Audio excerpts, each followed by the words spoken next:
Ladies and gentlemen, Finding Hope in a Father's Loss, a conversation with Eric Bowling and Sabrina Schaefer.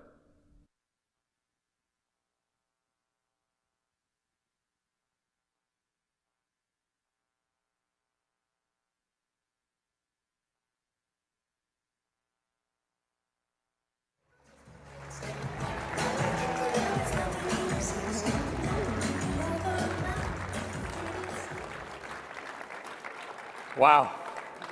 Wow. Thank you all for coming out. It's an important topic. Love you too. Love you guys so much. Thank you. Well, Sabrina. there's a full room. We don't have to be worried. Yeah, beautiful.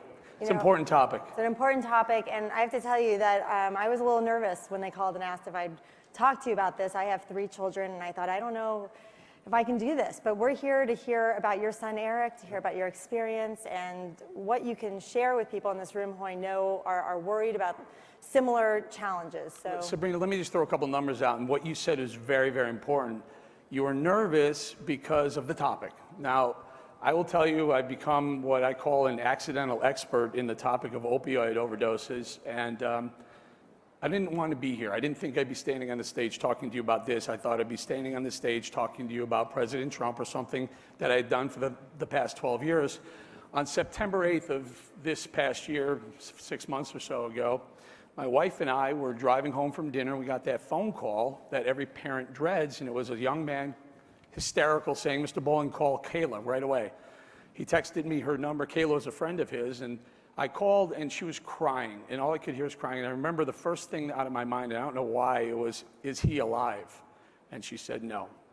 My wife was listening. She was driving. We had pulled over the side of the road. She spilled onto the roadway, picked her up, and we sat. And we went into this area that I just cannot explain. As a parent, you worry about that call, but it's deeper and darker than you can ever imagine. Anyway, so I've become now, in the last 6 months, I've done as much as I can to bring the opioid crisis to the forefront. We need to understand that 175 people per day die from opioid overdoses. 175 per day, not per year, per day. Think about if 175 people, or 64,000 a year like last year, died from the water, something in the water or something in the meat system supply. We would be spending billions upon billions of dollars to make sure this stopped. However, we're not. So I've become the opioid accidental expert. I've spoken to President Trump. Very quick story. In the very, very deep, dark times that we were having, my wife and I, this is about 6 weeks after Eric Chase passed, we were going to sit down to Thanksgiving dinner, and there's an empty chair there, the proverbial empty chair. We had it, and I knew it was going to be a big deal, and I knew it was going to be really, really bad. And we're walking over the table, and the phone rang, my cell phone rang, and it was President Trump, who said, "Eric, I just want you to know, no one should have to lose a child, and we're thinking of you." Very, very important. He did that. But the point is, yeah, he's been great. He showed empathy and compassion for what that was all about. So I used that as an opportunity to say, "Hey, Mr. President, thank you so much. Can I come talk to you about this?" And I have. I've gone to the White House several times. I've spoken to President Trump, Kellyanne Conway, Mercedes Schlapp, the whole other groups. I'm doing it on a volunteer basis because the word needs to get out. They're doing a great job. They have some initiatives that are starting, and one I'm actually helping them with next week. But they can do more. We can always do more. There's a lot more to do. They're focusing on the supply side. So a lot of the pills that are coming in either legally or illegally, produced here legally or coming in from China, and by mail, right? Or by mail, are coming in on the supply. They deal with the supply side of it. So there's a lot of these coming in, and we need to figure out what's right and what's wrong, and then the demand side as well. We really need to talk to kids about how dangerous these drugs are. Let me just touch on one thing. What you said, you were nervous. I've gone onto Twitter and used my Twitter as this meeting point for people who are touched by the opioid crisis, and they're literally millions. I've had 200,000 people put stories up on my Twitter talking about it. But here's something that's really, really important. You're a parent out there. Not my kid syndrome. Not my kid syndrome is dangerous and deadly. I can't tell you how many parents have called me and said, or texted me and said, or put it up on Twitter, I had an A student and I never thought it was going to happen. But guess what? it happened to him too, or a star athlete, or the prom queen or prom king, really popular. Opioids kill. They don't care if you're black, white, Hispanic, boy, girl, gay, straight, young, old, rich, poor. They don't care. It's an unbiased killer of our kids. Last stat, if you're under 50 in America, the most likely reason you're going to die accidentally is from opioids, far higher than car accidents or gun violence. Oh my God. Eric, I think, first of all, those stats are terrifying. I think one maybe misperception on the opioid epidemic is that it's all people who have gotten hooked on, they had a surgery or they have chronic pain. But I think your story is telling us something very different. Can you sort of elaborate it's both, a little bit? Sabrina, Yeah. it's both. It's a lot of young athletes I hear who, a girl was a soccer player, she blew her knee out and she needed surgery. They prescribed opioids and she became hooked on them and later on overdosed on too many opioids. Right. It's that.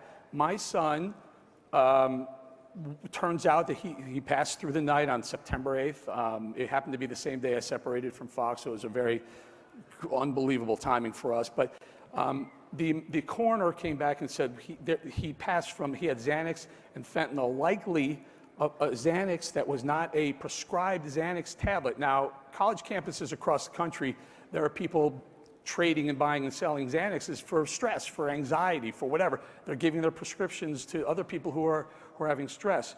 He took a Xanax that was laced with fentanyl. Fentanyl is one of the deadliest, strongest drugs on the market. It could be deadly too.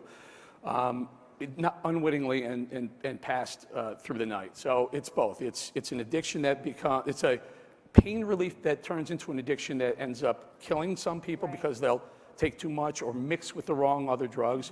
Or sometimes they're buying stuff from the street, what's called bad batches or hot batches that contain too much of something that no one expected to be in it. And those are true accidental deaths. So we're here at CPAC. I think a lot of people here are thinking what more themselves, their communities, and of course here in Washington, what can we be doing? Does this open up a whole new discussion of the war on drugs? Is it all a conversation about our healthcare system? And there's a lot of great innovation taking place to bring new drugs to the market that are not addictive. So what do you think our goals should be in the next 12 months? I think, we've heard that all of the above strategy, and this is really one of those where you need all of the above. You need to really, listen, I'm going to just put it out there. I lost a son. I heard last week that Purdue Pharmaceutical said that they're going to cut their sales force in half, the group that sells OxyContin. Now, I'm sitting there watching that, and at first glance, I'm like, oh, that sounds like a good idea. And at second glance, as I dig deeper into this thought-wise, I go, why is there a massive sales force to sell a pain reliever? Why does a pharmaceutical company have a massive sales force to put a bunch of pain relievers into the hands of distributors and doctors? Why that it feels like a push. They're pushing the pain reliever onto the system, the healthcare system, versus a pull. A doctor saying, I have real need for this group of people. I need this many pills. Let me have those. It didn't compute to me. And the next question is, are they the only ones doing it? The distributors, there's a middle level as well that may be getting involved as well. So I really think that the system has to be examined.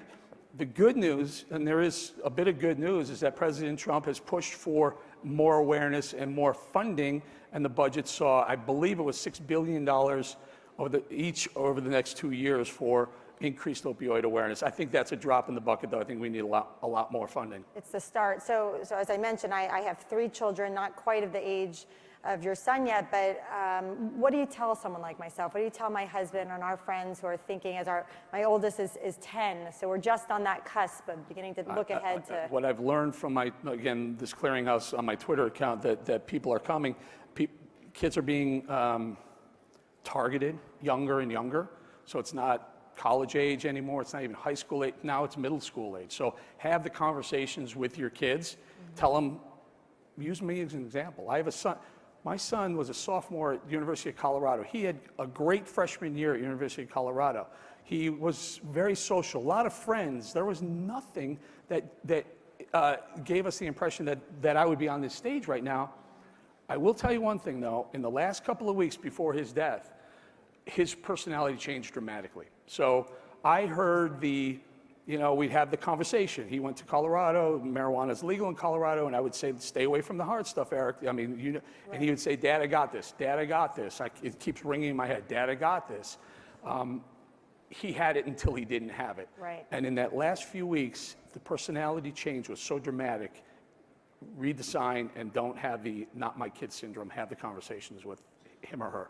Well, I think that's a great place to end. And again, I think everyone in this room is sorry for your loss, Eric. Sabrina, thank you. Thank you. This is great. Thank you, guys.